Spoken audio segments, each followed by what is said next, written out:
I was 34 years old when my future mother-in-law looked me in the eye and said I wasn't refined enough to marry her son in front of his family's important friends. My name is Rebecca, and I've been a public school teacher for 12 years. I teach 9th grade English in a diverse Chicago neighborhood school where half my students qualify for free lunch and most of them arrive with reading levels years behind where they should be. I work 60-hour weeks for a salary that barely covers my studio apartment and student loans. I'm proud of what I do. I've helped kids who everyone else gave up on get into college. I've written hundreds of recommendation letters. I've spent my own money on books and supplies because the district budget is a joke. When I met Daniel Whitmore at a charity literacy event 2 years ago, I thought I'd finally found someone who understood the value of that work. He was there representing his family's foundation, writing checks to organizations like mine. He was handsome, smart, genuinely interested when I talked about my students. We started dating, and for 18 months, everything felt right. He respected my work. He didn't make me feel small for driving a 10-year-old Honda or shopping at Target. Then I met his mother. Catherine Whitmore lived in a lakefront penthouse in the Gold Coast that probably cost more than I'd earned in 3 lifetimes. The first time Daniel brought me to meet her, I wore my best dress, a simple black sheath from Nordstrom Rack that I'd saved up for. I brought flowers and a bottle of wine that the guy at the store promised was appropriate. She opened the door and head to toe cream, colored designer everything, her silver hair in a perfect chignon, diamonds at her ears and throat. She looked at the wine bottle like I'd handed her a jar of pickles. How thoughtful, she said, her smile tight. Daniel, darling, show Rebecca where to put her coat. The apartment was absurd. Floor to ceiling windows overlooking the lake. Art that was probably worth more than my student loan debt. Furniture that looked like it belonged in a museum. Everything white and pristine and untouchable. Dinner was excruciating. Catherine asked questions designed to highlight exactly how different my world was from theirs. Where did I go to college? State school. What did my parents do? My dad was a mechanic. My mom a dental hygienist, both retired now. Where did I summer? I didn't summer anywhere. I worked summer school for extra money. How industrious, Catherine said, sipping her wine. The wine I hadn't brought. Daniel's father, and I always believed in the value of hard work. Of course, we also believed in the importance of cultural refinement, education beyond the classroom, travel, exposure to art, music, the finer things. Do you speak any languages, Rebecca? Just English, I said. I took Spanish in high school, but pity. Daniel is fluent in French and conversational in Italian. We spent every summer in Europe when he was growing up.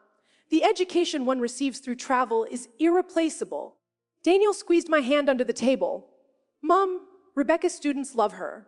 She won Teacher of the Year at her school last year. How wonderful, Catherine said, her tone suggesting it was anything but. Public service is so important. Someone has to do it. I left that dinner with a knot in my stomach. Daniel apologized the entire drive home. His mother was old-fashioned, he said. She'd warm up once she got to know me. She was protective because he was her only child. I wanted to believe him. The next 6 months were a masterclass in subtle humiliation. Catherine never said anything directly cruel. She was far too sophisticated for that. Instead, she'd invite Daniel to family events and forget, to tell him to bring me. She'd make plans with him for holidays and act surprised when he mentioned I'd be coming. She'd compliment me in ways that were actually insults. I love how you're so unconcerned with fashion, Rebecca. It must be so freeing not to care what people think. Your apartment is so cozy. I always say you don't need much space when you don't have many possessions. It's lovely that you're so dedicated to your work. Some women are just more career-focused than family-oriented. Daniel's father, Robert, was kinder but distant, clearly following Catherine's lead. Daniel's extended family, aunts, uncles, cousins, were all cut from the same cloth, old money, country clubs, charity galas. They were polite to my face and dismissive the moment I turned around. I heard them once at a family cocktail party, talking in the kitchen while I was in the hallway. She's sweet enough, but really, what does Daniel see in her? That was Aunt Margaret. A project, probably. You know how he is with his charity work. Cousin Patricia. Catherine must be beside herself. Imagine a schoolteacher. No family connections, no real education. She has a master's degree. Daniel's cousin James interjected quietly. An education, James. From a state school, it's not the same as a real graduate degree. I stood in that hallway, holding a glass of champagne I couldn't afford to buy for myself. And I wanted to disappear, but I loved Daniel, and he loved me. He proposed on a Saturday morning in November. Just the two of us in his apartment, with a ring his grandmother had worn. It was beautiful and simple, and when he asked me to marry him, I forgot all about Catherine's coldness and the family's judgment. We told his parents that evening. Robert congratulated us warmly. Catherine's smile looked like it caused her physical pain. How wonderful, she said. When were you thinking? Next September, Daniel said. We'll want to give everyone plenty of time to plan. Of course. September is lovely, though terribly common for weddings. She sipped her martini. I suppose we should discuss the details. The Whitmore family has always married at Fourth Presbyterian. It's traditional. The reception is always at the Metropolitan Club. We have relationships with the finest caterers and florists in the city. Mom, Rebecca and I want to plan our own wedding, Daniel said carefully. Naturally, darling, but you'll want guidance. Their expectations. The Whitmore name carries weight in this city, and the wedding will reflect on the family. People will be watching. She turned to me, her eyes ice. I'm sure you understand, Rebecca, that this isn't just about the two of you. It's about legacy, reputation, the family standing in certain circles.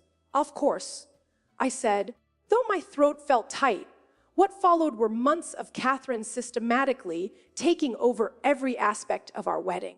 She insisted on Fourth Presbyterian despite Daniel and I wanting something smaller. She insisted on the Metropolitan Club despite the astronomical cost. She insisted on a guest list of 300 people, most of whom I'd never met. These are business associates, darling, she explained when I questioned it. People your father and I have relationships with. People who matter. I wanted something intimate. A garden wedding maybe. Close friends and family. Meaningful vows. Instead, I got Catherine's social showcase. She hired a wedding planner named Vivienne, who clearly took her instructions from Catherine, not me.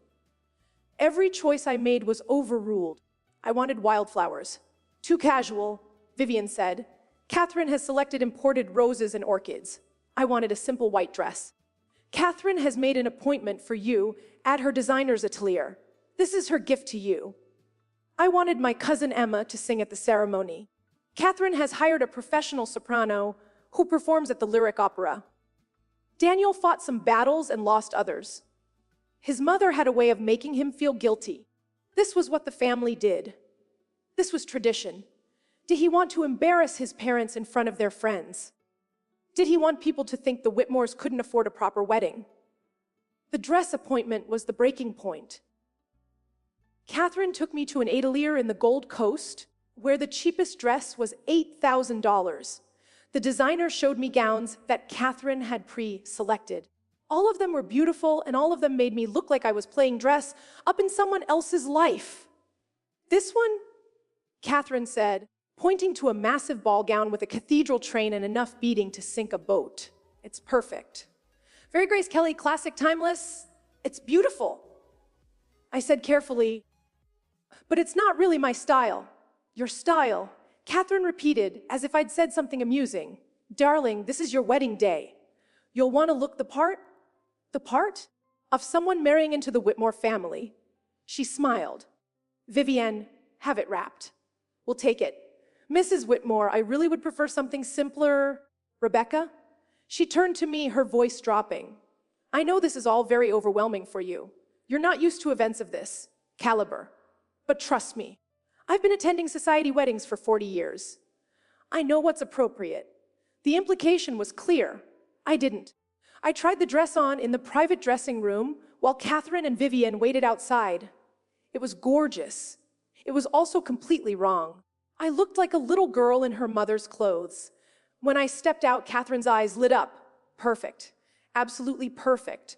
We'll need to have it altered, of course. Rebecca, You'll need to lose about 10 pounds by the wedding. Vivienne, make a note to recommend a nutritionist.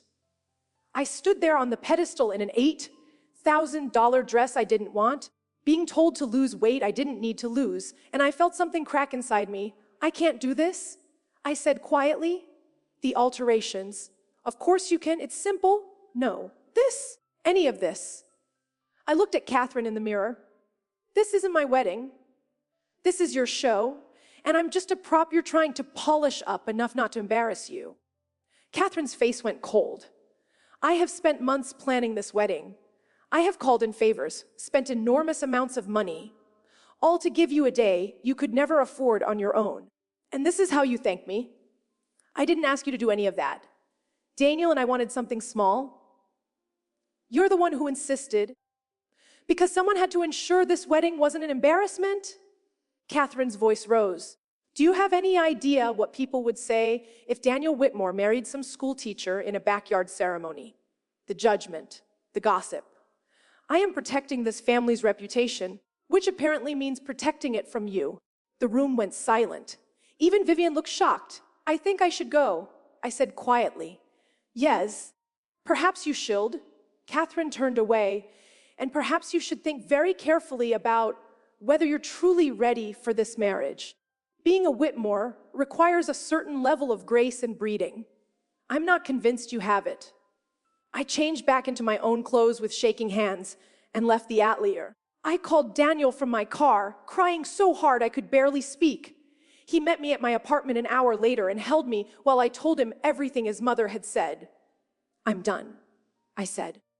I can't marry into this family if this is how it's going to be. You're not marrying my family, Daniel said firmly. You're marrying me, and I'm going to talk to my mother. This ends now. He did talk to her. I don't know what was said, but Catherine called me 2 days later with an apology that sounded like it was being extracted with pliers. Rebecca, I may have been overly forceful in my opinions about the wedding. I want you to know that I only want what's best for Daniel. But I recognize that this is your day as well.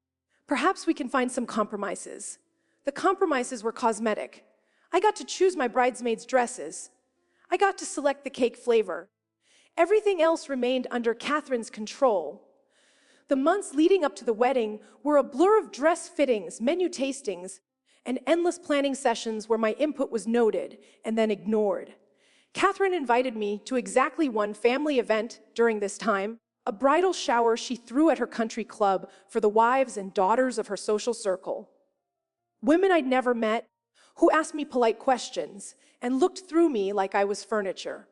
One of them, a blonde woman named Sloane, whose tennis bracelet probably cost more than my car, cornered me by the champagne fountain. So you're a teacher, she said. How noble. What made you choose that path? I love literature. I love helping kids discover that they're smarter than they think they are. A mimim. And the salary doesn't bother you? I make enough. Barely, I'd imagine. Thank God you're marrying Daniel. You'll never have to work again. She laughed lightly. Catherine must be thrilled to get you out of that dreadful school and into proper society. I excused myself before I said something I'd regret. I found Catherine holding court with a group of women, telling some story about the wedding preparations. When she saw me, she waved me over. Rebecca, darling, I was just telling everyone about the wedding. It's going to be absolutely spectacular. The flowers alone are costing $40,000. Can you imagine? The women made appropriate impressed noises. Of course, Catherine continued, who's important to make the right impression? This is Daniel's first marriage, and people will be watching. The Whitmore family has certain standards to uphold. She smiled at me. We've had to make some adjustments to accommodate Rebecca's background, but I think we've managed to create something appropriately elegant despite the challenges. Despite the challenges. As if I was a problem to be solved, I smiled and nodded and played the part she'd assigned me. And I started paying attention. I'm a teacher. I notice patterns. I notice when students are lying, when parents are hiding things, when there's more to a story than I'm being told. And I started noticing things about Catherine Whitmore. It started small. At a family dinner, Robert mentioned a business deal, and Catherine cut him off sharply. Not at the table, darling. But her eyes had flashed with something that looked like panic. At another event, I overheard Catherine on the phone in the hallway. I don't care what you have to do, Marcus. Handle it. If this gets out before the wedding, everything is ruined. I started Googling. Catherine Whitmore, Chicago Society Charity Work Galas. She was everywhere, photographed at fundraisers, quoted in society pages about the importance of giving back. But when I dug deeper, I found something interesting. The Whitmore Foundation, the family's charitable organization that Daniel represented, had some unusual financial patterns in its public tax filings. I'm not a forensic accountant, but I know how to read. I spent my nights going through publicly available documents. The foundation took in millions in donations. Most of it went to legitimate causes. But there were consulting fees paid to companies I couldn't quite track down, administrative costs that seemed inflated, grants to organizations that didn't seem to exist beyond a website and a P.O. box. I didn't know what it meant. Maybe nothing. Maybe I was seeing shadows where there was only light. Then I met Marcus Chen. He showed up at my school one afternoon in April, 2 months before the wedding. He asked to speak with me privately, showed me credentials identifying him as an investigator with the Illinois Attorney General's office. I understand you're engaged to Daniel Whitmore, he said. Yes. Why? I'm investigating the Whitmore Foundation. I can't discuss details, but I wanted to give you a courtesy heads up. Things may get complicated in the coming months. What kind of complicated? The kind that makes the news. The kind that could affect your marriage and your future. I'm sorry. I know this isn't what you want to hear. He left me his card and walked away, leaving me standing in my empty classroom with my heart pounding. I didn't tell Daniel. I didn't know what to tell him. Instead, I waited. The break came 3 weeks later. I was at Catherine's house for yet another wedding planning session when her phone rang. She looked at the caller ID and her face went white. "Excuse me," she said, stepping into her study and closing the door. I shouldn't have listened, but I did. I stood by the door and heard fragments. "Can't prove anything. Told you to handle this. The wedding is in 6 weeks. This cannot come out now. I don't care what it costs. Make it go away." When she came back out, she was composed but pale.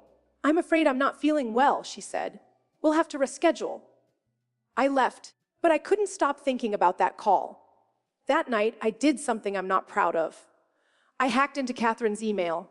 Not real hacking. She'd left her laptop open at her house weeks ago during a planning session, and I'd seen her password when she typed it. It was her maiden name and birth year. Not exactly Fort Knox.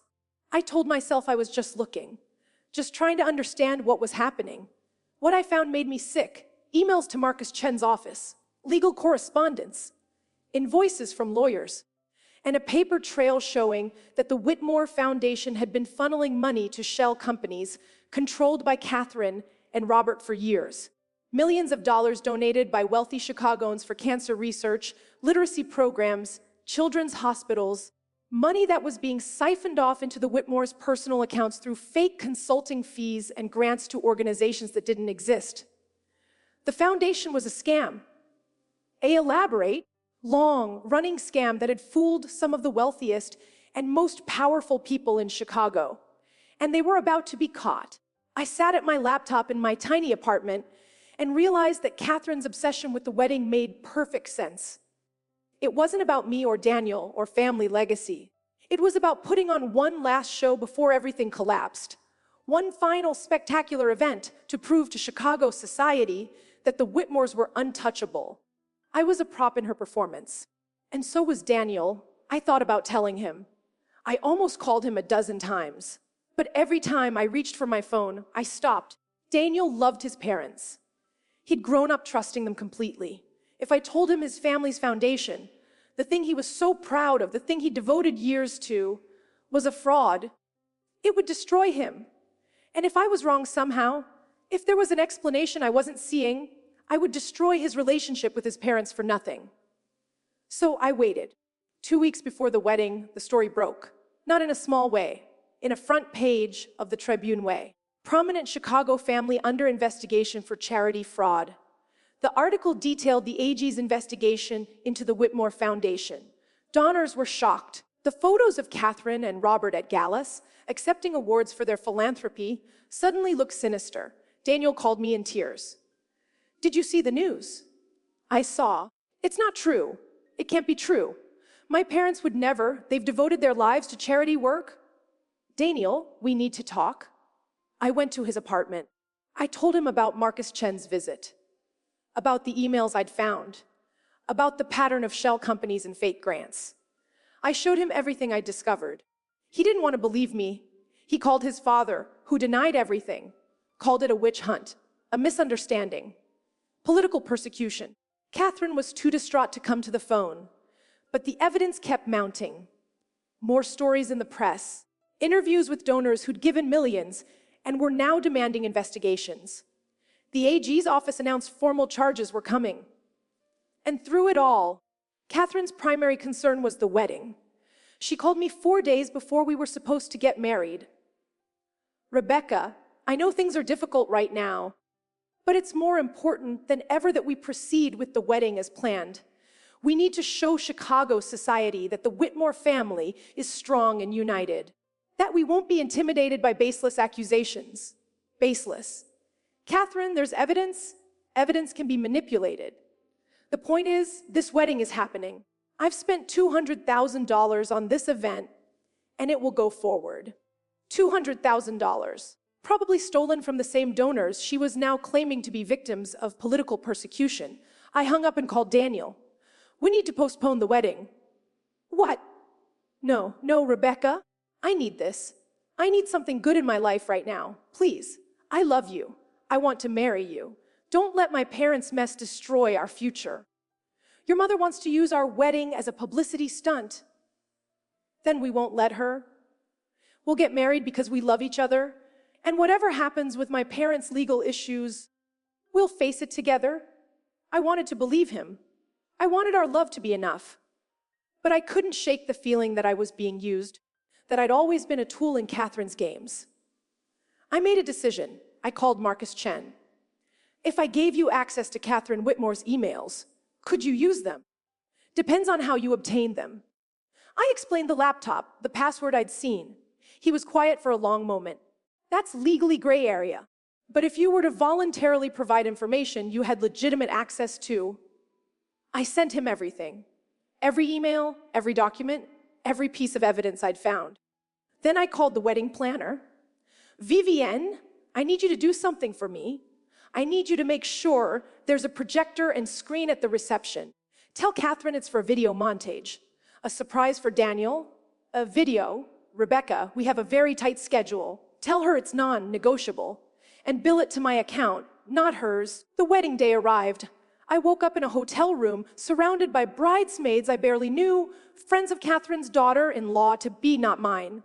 My real friends, my fellow teachers and college roommates, were attending but had been relegated to the back of the church, far from the important guests. I put on the dress. The expensive, inappropriate dress that made me look like someone I wasn't. I did my hair the way Catherine's stylist demanded. I smiled for photos I didn't want. At the church, I walked down an aisle lined with 300 people, most of whom I'd never met. Daniel waited at the altar looking handsome and hopeful, and completely unaware of what I was about to do. We said our vows. They were generic, approved by Catherine, stripped of anything too personal or emotional. We exchanged rings. The opera singer sang. The minister pronounced us married. And we walked back down the aisle to Mendelssohn while cameras flashed. The reception at the Metropolitan Club was everything Catherine had promised. Crystal chandeliers, imported flowers, a string quartet, tables set with china and crystal that probably cost more per setting than I spent on groceries in a month. Catherine held court, playing the gracious hostess despite the scandal hanging over her family. She worked the room like a politician, hugging donors and thanking guests for their support during this difficult time. She was wearing diamond earrings that could have funded my classroom for a decade. I watched her perform, and I felt nothing but cold certainty. Dinner was served. Toasts were made. Daniel's best man told stories about their prep school days. My maid of honor, my cousin Emma, the only bridesmaid I'd actually chosen, gave a sweet speech about love and partnership. Then Catherine stood up. "I'd like to say a few words about my new daughter-in-law." She began smiling at the crowd. "Rebecca has brought such unexpected joy into Daniel's life and into our family. She comes from a very different background than we're used to, and I'll admit I had my doubts at first. But she's shown such determination to adapt, to rise to the occasion, to become the kind of woman worthy of the Whitmore name. I'm proud to welcome her into our family." The applause was polite. I stood up. "Thank you, Catherine. That was very kind. I'd like to show everyone a little video I put together, a surprise for Daniel and for all of you." I signaled to the AV tech, who I'd paid extra to take instructions from me, not Vivienne. The lights dimmed, the projector flickered on. What played wasn't a romantic montage of Daniel and me. It was a timeline. Emails from Catherine's account to the shell companies, bank transfers, fake invoices for consulting services, paid to organizations that didn't exist, grant proposals for programs that were never implemented, a spreadsheet showing that over 5 years, nearly $8 million in donations had been diverted into Whitmore family accounts. The room went silent. On the screen, Catherine's own words appeared. Emails to Robert. "Make sure the Rivera grant goes through the usual channels. We need this to look legitimate." Emails to lawyers. "I don't care what it costs. This cannot come out before the wedding." I stood at the microphone as the video played. "For those of you who donated to the Whitmore Foundation, I thought you deserved to know where your money actually went. Not to cancer research, not to literacy programs, to the Whitmore's vacation homes, their country club memberships, their luxury cars. To this wedding reception you're currently enjoying, which cost $200,000 of stolen donor money." Catherine lunged toward me, her face twisted with rage, but Robert grabbed her arm. Guests were standing, some shouting, some heading for the exits. Daniel was staring at the screen in horror. "Rebecca, what the hell?" "I'm sorry," I said to him, and I meant it. But I couldn't marry into this family and pretend I didn't know. I couldn't stand next to your mother and let her use me as proof that the Whitmores are good people. Marcus Chen appeared in the doorway with several other officials. He'd been waiting outside, coordinating with the security team. He told me earlier that day that they planned to arrest Catherine and Robert within the week, once they'd finished building their case. I'd just accelerated his timeline. "Catherine Whitmore, Robert Whitmore, you're under arrest for wire fraud, money laundering, and theft. The arrest happened in the middle of my wedding reception." Catherine screaming about persecution, about how she'd done nothing wrong, about how I was a vindictive nobody who'd orchestrated all of this. Robert silent and pale, already calculating legal angles, and Daniel standing in the middle of the chaos, looking at me like I was a stranger. The reception ended in disaster.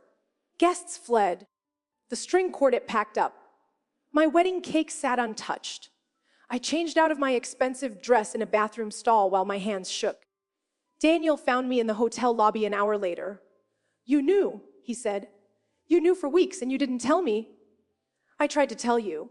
You didn't want to hear it. You could have postponed the wedding. You could have." His voice broke. "You just humiliated my entire family in front of 300 people. Your mother humiliated herself. I just made sure people knew the truth. You used our wedding as a stage for revenge. I used our wedding to stop her from using it as a cover-up. She wanted this big, expensive show to prove the Whitmores were untouchable. I made sure people understood what they were actually looking at." He stared at me for a long moment. Then he took off his wedding ring and set it on the table between us. "I can't be married to someone who would do this. Who would destroy my family." "I didn't destroy your family. Your parents did that themselves. I just refused to be complicit." He left without another word. The annulment was processed within 3 months. Daniel never spoke to me again. His parents were convicted on multiple counts of fraud and sentenced to federal prison. Catherine got 12 years, Robert got 15. The foundation was dissolved. Donors recovered some but not all of their money. I went back to teaching. Back to my small apartment, my old car, my students who didn't care about society weddings or family legacies. Some people called me a hero for exposing the Whitmores. Others called me vindictive, said I could have handled it privately, that I destroyed a man's relationship with his parents out of spite. Maybe they're right. Maybe I could have found a different way. But when I think about Catherine looking me in the eye and telling me I wasn't refined enough, wasn't good enough, needed to be polished and perfected and remade into someone worthy of her family's name, a family built on lies and theft and exploiting people's generosity, I don't regret what I did. I'm 36 now. I still teach ninth grade English. I still spend my own money on books for my classroom. Last month, one of my former students, a kid everyone said would drop out, sent me an invitation to his college graduation. I've never been to the Metropolitan Club again, but I don't need to. I already know what it looks like when someone values reputation over character, appearances over truth. And I know I'd rather be a nobody with integrity than a Whitmore, with a legacy built on stolen dreams. If you've ever dealt with a family member or in-law who made you feel like you weren't good enough, let me know in the comments. I'd love to hear how you handled it and whether you think I went too far or not far enough with what I did at that reception. If you enjoyed this story and want to hear more tales of people who stood up for themselves when their families or in-laws tried to break them down, make sure to subscribe and hit that notification bell. I post new stories of revenge, justice, and standing your ground every single week.